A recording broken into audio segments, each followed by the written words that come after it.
मियाँ बीवी पैदा होने वाले बेटे या बेटी के नाम का इंतखाब एक दूसरे से सलाह मशवरे के बाद करते हैं, लेकिन एक हामिला खातून ने अपनी पैदा होने वाली बेटी के लिए शोहर की तरफ से तजवीज़ करदा नामों पर सख्त एतराज़ उठा दिया। खातून ने अपनी नाराज़गी से भरी पोस्ट रेडिट प्लेटफॉर्म पर पोस्ट की जो वायरल हो रही है। 23 साल खातून ने रेडिट पोस्ट पर लिखा कि मेरी शादी को 2 साल हो चुके हैं।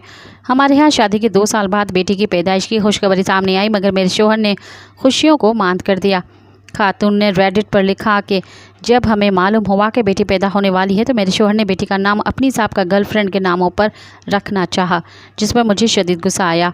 7 माह की हमला खातून ने लिखा कि मेरे शोहर हमारी बेटी का नाम उस साबिक गर्लफ्रेंड के नाम पर रखना चाहते हैं। फिर उन्होंने मुझे अपनी साहब महबूबा, जिसे वो काफ़ी पसंद करते थे, मेरी बेटी का नाम उसके नाम पर रखने की ज़िद करने लगे। मज़ीद ख़बरन ऐं तफ़सीलात लाइ विज़िट कयो असांजी वेबसाइट www.awamiNewsHD.com ऐं ॾिसंदा रहो अवामी न्यूज़ HD।